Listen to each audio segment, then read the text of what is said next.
So yeah, I was just thinking for this conversation, we could maybe talk about what advice we would give to creatives wanting to prepare a portfolio for themselves. So freelancers basically, how would they go about putting together a fashion design portfolio from your perspective? You could give advice on that. And then I would love to talk about like how to go about preparing an editorial portfolio, so a writing portfolio, and then touch on a little bit how to put together a styling portfolio. You know what? When I did research for this, I definitely was looking at modeling portfolios rather than freelancers or in general. So I guess my advice will be focus more on that, and I can, I guess, touch on other bits and bobs for general portfolios. But yeah, I'll let you lead. Okay, so editorial portfolios. I would say definitely know the type of writer that you are, what you want to write on, what you want to write about, and then basically search for indie publications. For me, especially, I work a lot with independent publications internationally. So, quite a few in like the US and Canada, and then some here in the UK. What I've done is basically I've created like my own database of independent publications, and then I've seen, what their different themes are for each month, maybe um, once a month or every 2 months or, quarterly within the year, however their publication runs. So yeah, I would say just research a lot of indie publications, see the themes that they've got going on, and then For yeah. that, can I ask, are the themes like posted online, or do you have to contact the editor, or how does it work in How regards to does the? it work? How I do it, my approach is using websites like Caviar. So Caviar is a great online platform that hosts loads of different publications um, internationally and also in the UK. And then yeah, on Caviar you can see like what the publication is working towards. So if they're working towards issue 3, they will tell you what the theme is. They'll tell you how to submit, maybe have a mood board and stuff like that. Because I'm usually looking for publications to submit written work. Most of the publications I find on the platform Caviar, a lot of their themes are open when it comes to writing submissions. So that's also great. So if you are starting off, Sorry, is that Caviar? Caviar is Kavyar. Okay, Caviar. cool. Yeah. A great platform. I'll definitely recommend, even if you're not starting out, if you're just wanting to be featured more in different magazines, independent publications, if you want to build up your portfolio, I would definitely recommend like checking out Caviar. So yeah, if you are a writer, definitely check out Caviar. See which publications you take a fancy to. You can also like categorize, so you can search via industries. If you're looking for like fashion publications or more commercial, beauty, you can do all of that on Caviar. So that's really good. And yeah, like I've said, I've found when I've used Caviar that a lot of the publications, when it comes to written submissions, because it's all submission based, so you don't really have to pay. I mean, they have different levels, so you can pay, you can, do like a priority submission, but more times they have like a basic level which is free, and you can Okay. submit your editorial or your written submission for free. And yeah, I found using that platform, a lot of the themes for writers are usually open themes. However, it is dependent on the publication that you want to submit to. So there might be a specific theme, we're in spring, so the theme now might be spring fashion or whatever. So yeah, just tailor your writing to whatever the publication's theme is. But yeah, I would definitely say if you're looking to build a portfolio as a writer, definitely check out platforms such as Caviar. Also create your own content calendar so that you can know what's going on throughout the year. So research these publications in advance, do the groundwork, make a list of the publications that you take a fancy to, look at the different themes that they're working towards throughout the year, have a spreadsheet and have that all, in one document that you can come back to and refer back to throughout the year, and so that you can plan ahead.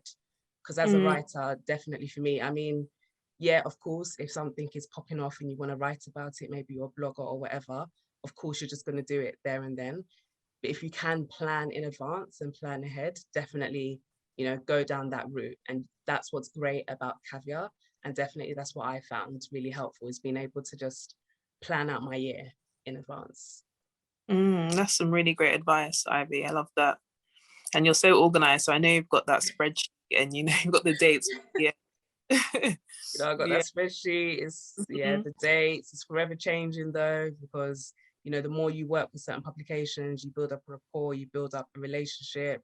You just find that it's gonna forever be changing and adapting. But yeah, definitely being organized, guys, that really helps. Yeah, look, that reminds me. There's a newsletter I'm subscribed to called, I think it's called Days of the Year. Do you know about that? Days of the Year. I haven't heard of it. At the start of the week, it will give you like a breakdown of what's happening that week. So say it's like National Purple Lipstick. Oh, okay. I know those type of websites, like national days and observance days throughout the year. I definitely know those type. But there's a newsletter. There's one that you can so it sends it to you in your inbox. But obviously, if you're super planned out like you need like the year in advance. But people like me who are more last minute. So if I'm thinking, okay, I'm gonna do some tweets and plan them out on Monday, I'll know, okay, so Friday is Pancake Day or Turban Day or Writers Day. So you can so they basically just email you the breakdown of the week. But maybe on their website they might have like the whole year. So that might be helpful for some people for planning out writing content. That's definitely good. Definitely. National days. I don't know the exact domain, but I think it is nationaldays.com. Or you can just literally type into Google observance days. So many of these different type of observance days websites will come up in Google. So that's a really good point, Yem. Definitely, again, if you are a writer, understand what's going to be taking place in different months throughout the year. And again, create your own database. Do it in Excel as a spreadsheet or Microsoft Word, whatever free application that you feel comfortable in. And just plan and be organized. I love that. So so I'm giving advice on portfolios for models actually. So I was thinking about it from the aspect of someone who's trying to get into industry.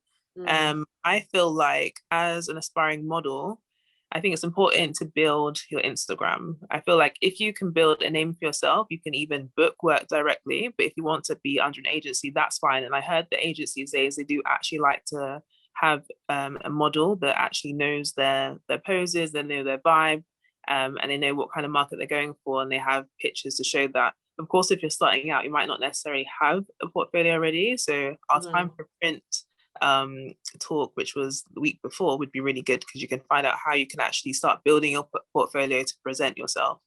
Otherwise you can take pictures on your phone.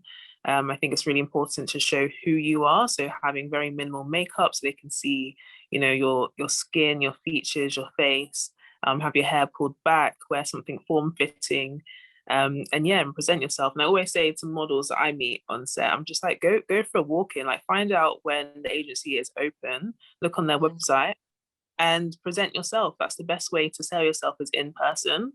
They get to know who you really are. So that's my initial advice for aspiring models.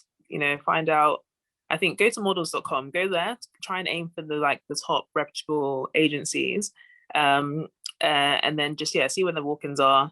Alternatively, obviously COVID, you can actually send in your pictures if you have them, and they might even invite you to come down to their offices. Other advice would be know your poses. It sounds so simple, but literally practice in front of the camera, find your good side, find your angles, and really go for it and have confidence. Like, as a model, you have to be confident. I've met models that have been agency represented and they haven't had the confidence, and it just translates in the image. Like, your job is essentially to sell something. So you have to really be confident in yourself and put that onto the clothing or the accessories or whatever you're selling. You really have to have confidence. Sorry, quick question. What if I'm a model starting out and I don't know my poses? I don't know what my good side practice is. That's what I'm saying. Practice. No, what I'm just...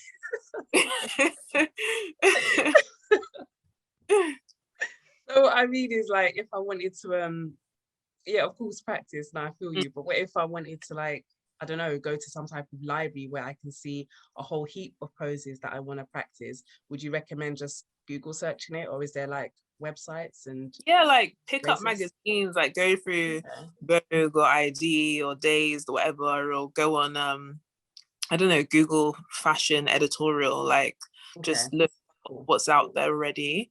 Or even on Instagram, there's so many amazing people that are not necessarily like models, but they know their angles and they can pose and they know how to hold their face. So Yeah. yeah, you know, Absolutely.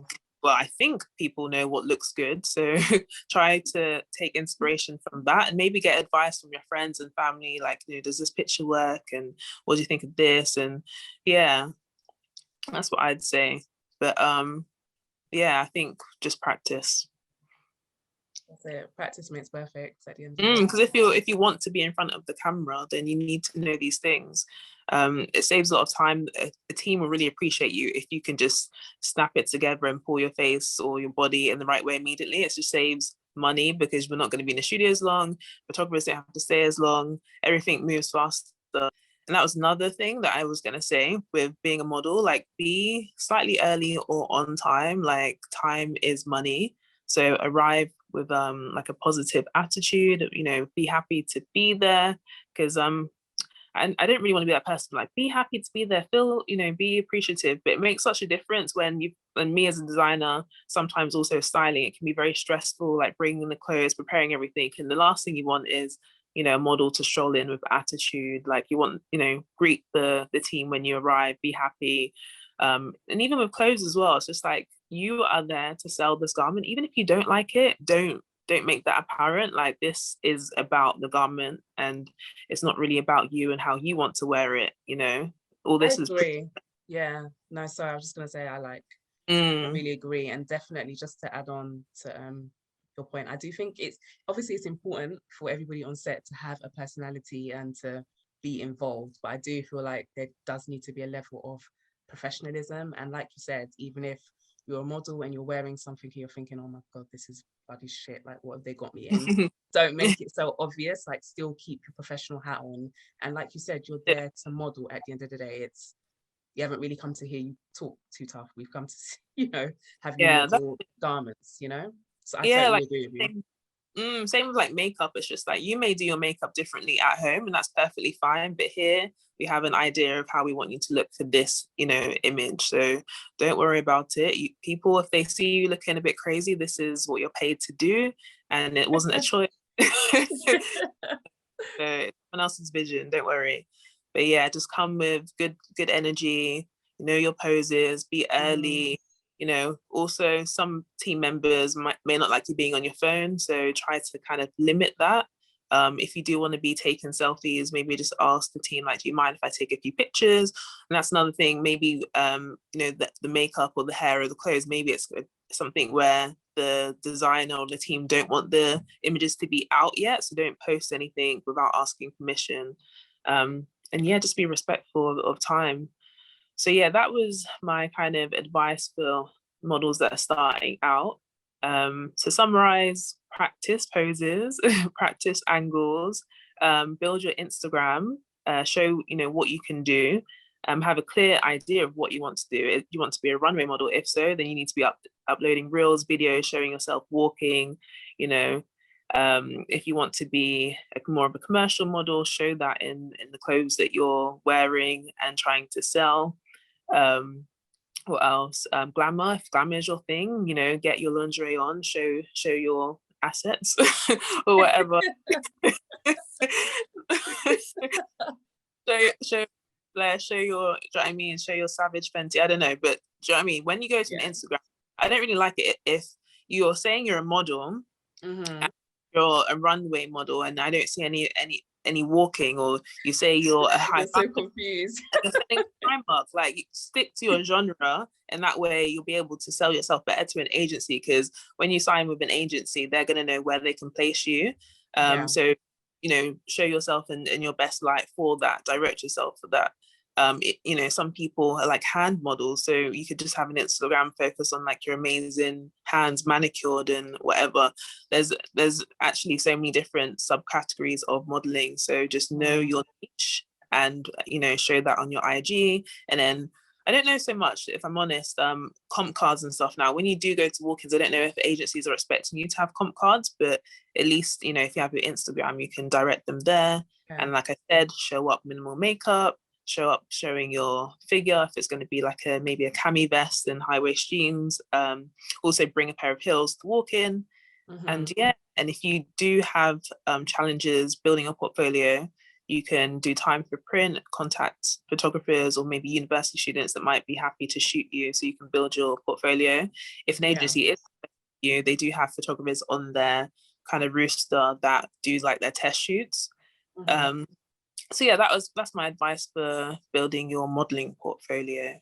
And then when you do get the job, you know, bring good vibes, be early, and just be ready to be there for the project, and don't be thinking about how you can post on Insta. That's good. Yeah, that's really good advice. That's all I can think of really for like modeling, editorial. I know I did mention a bit about, I would touch on the styling portfolio, but I kind of feel like you've touched on it a bit. I mean, it's more or less the same sort of approach. Definitely know like the type of styling that you want to do. If it's just wardrobe styling or if it's more editorial, know what you want to do, research other stylists and other creators who are doing what you essentially aspire to do. And then, just start reaching out to people, different creatives, get your portfolio moving. Like, let's get some action in there. So you're going to have to do a few unpaid TFP type of shoots, you know, but it's a great way to just build your portfolio and then also build connections who you can maybe one day link up with on a paid shoot. So that would be my and advice. definitely assist. Sorry, I was just going to say, and assist where possible. You know, reach out to clients, but if you like their work, to say, you know, do you need an assist? And generally, assist is basically running around collecting designers' pieces, and helping support the main stylist. But with doing that, you're going to build your own network when you pick up from people and return from people. And obviously, you're going to be on set, so you're going to meet everyone: photographers, makeup artists, models, art directors, whatever. So yeah, be ready to assist and learn the ropes. Definitely. The only thing I'll add to that is, to be honest with you, I didn't really assist any stylist when I was coming up. It was just grassroots, just grafting, doing my own research. And then, I mean, you know, I was forever putting together different type of TFP shoots. And, you know, I've had one of my shoots that I worked on, which was actually paid. It was featured in Vogue, funnily enough.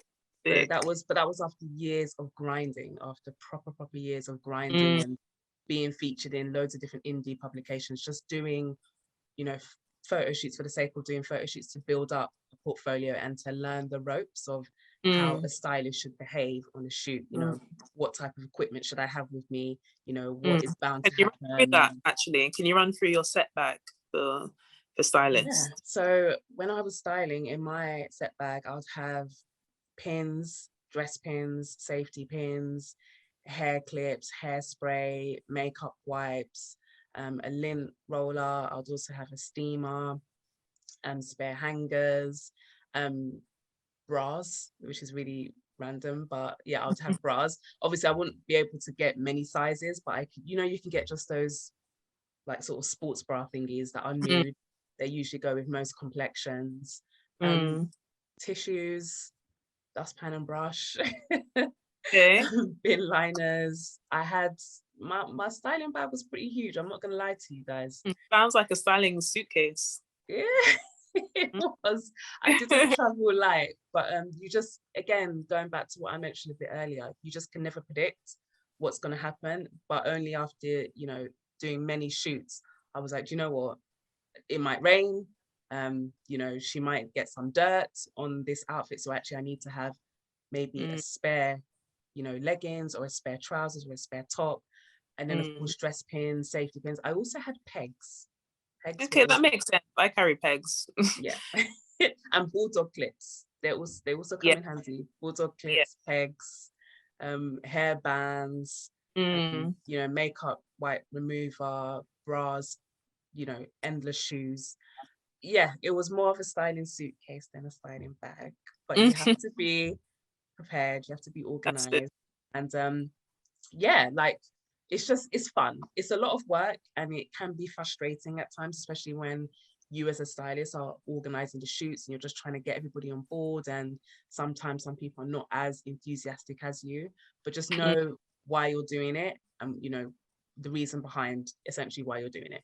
So you're doing Yeah. it to build up a portfolio and then to eventually put yourself out there to be networking with other creatives and then be hired for a stylist.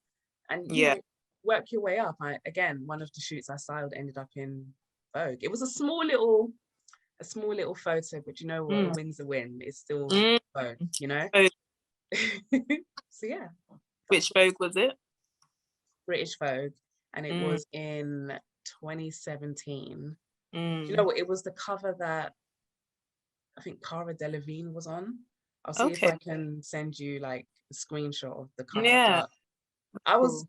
you know, I was so surprised. Again, I wasn't told. I didn't know it. Oh, Vogue.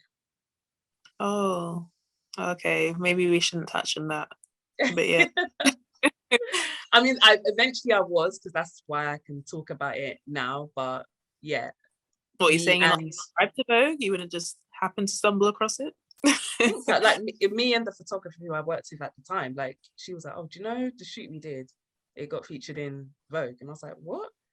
Why didn't the designer tell us?" Like, it's just again, these are the type of people that you might work with in the industry, but a win's a Unfortunately, win. that's right. And what do you think that models have in their bags? You know, what do they carry? So say that again, babe. What do models tend to carry in their bags on job? Not gonna lie, nothing. Nothing too relevant. The models who I've worked with, they just literally bring their keys and that's it. That's why you as a stylist need to bring a suitcase, because you know a model's going to bring a purse.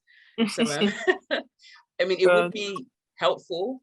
I think now that we're in a new age and a new year and it, you know, everything's progressive, it would be helpful maybe for models to just have like a selection of bras, maybe strapless bras, you know, maybe nude underwear, pack of, you know, makeup wipe removers. Just think outside the box. A hair tie, just having a few hair bands. Of course, if you're on a creative shoot, your makeup artist or your hairstylist should have this. Like me, I used to also carry, you know, combs and brushes. I'm not a hairstylist, so why do I need to have these things? But you never know. Like you'll be, honestly, I'm sure you've experienced this. You'll be surprised, like the type of characters that you work with, where a makeup artist will come and do the look, and then she'll go and be on her merry way. It's like who's doing the touch-ups? So that's why I have to carry some translucent powder with me, because just in case I need to do a touch-up, I need to have hairspray, I need to have combs, just in case the hair needs touching up. You know, you just never know. Never know. Yeah. Okay. I think we've covered everything. Keep it short and sweet, even if it's still short. But yeah, keep it Definitely. sweet. This was a good one. Yes. Until next time. All right. Thank you. Bye, love.